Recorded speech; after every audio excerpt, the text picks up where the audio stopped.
Good day kapadyak and welcome to Shop Vlog. Sa video natin ngayon, pag-usapan natin kung bakit nga ba sobrang ingay nitong Speed 1 Sniper. O tara!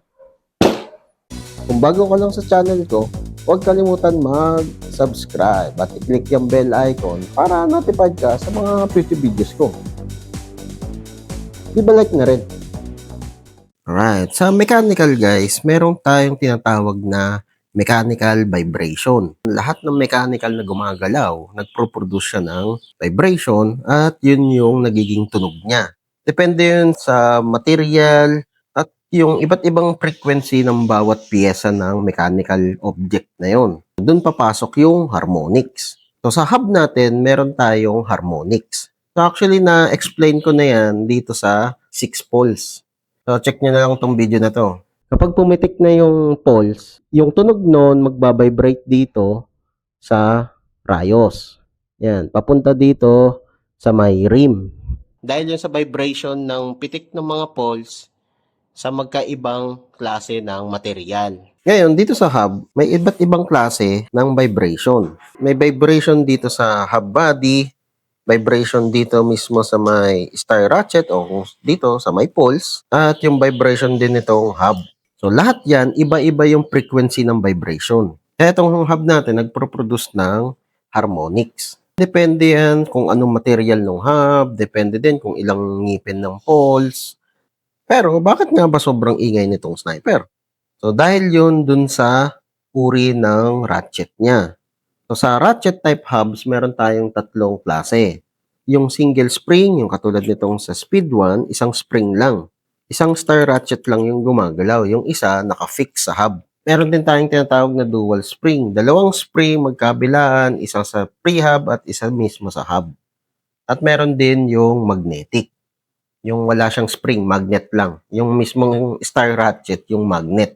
So, si magnetic ratchet, malakas lang yung tunog niya kapag low speed. Mas pumipitik yung star ratchet niya. Pero kapag high speed na, since wala siyang spring, halos naka-open lang yung star ratchet niya. Ito yung sample ng magnetic.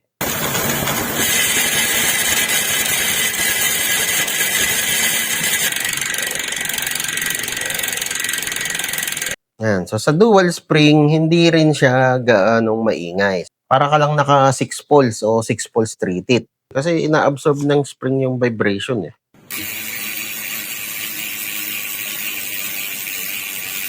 At dito naman sa single spring type, ito yung nagpro-produce ng mas maingay na harmonics. Kapag pumitik kasi yung star ratchet ng free hub, dito sa naka-fix na star ratchet, nagbabibrate yan. Yung vibration na yun, kumakalat dito sa hub. So itong hub, nagiging echo chamber.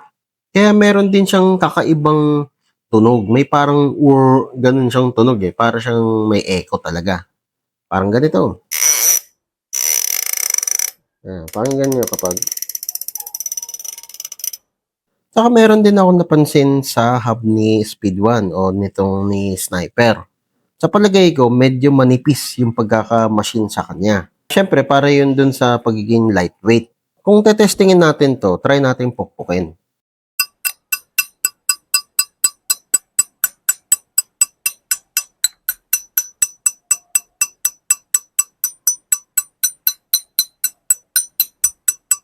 So, medyo high pitch yung tunog ng hub, di ba? Try natin i-compare dito sa Hasense Pro 7.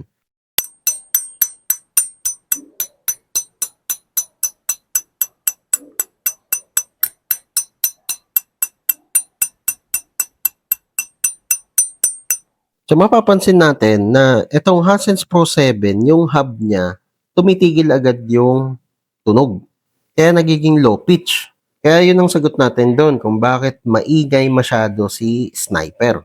Pipitik tong star ratchet, magbabibrate dito sa naka-fix na star ratchet, mag-e-echo naman dito sa hub.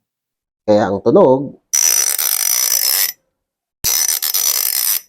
yan, kung i-compare naman natin dito sa pole type, nagbabibrate siya dito sa flange. Kaya yung tunog niya, nagta-travel doon sa spoke, papunta doon sa rim.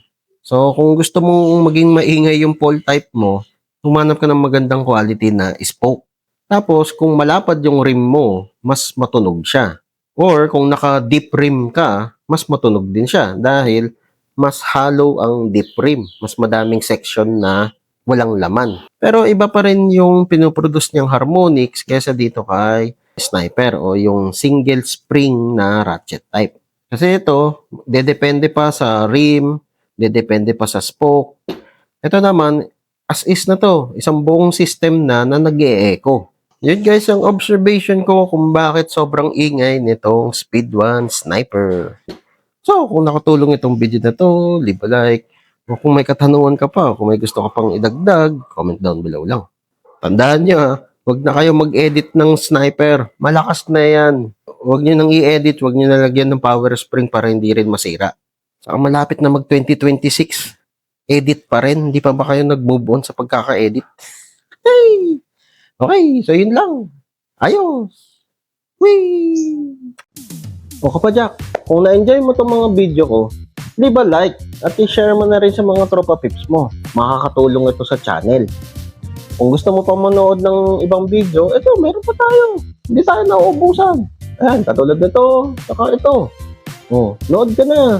Madami pa tayong mga video na i-upload. Kaya, mag-subscribe at i-click yung bell icon para notified ka sa mga future videos ko. Maraming salamat. See you next time.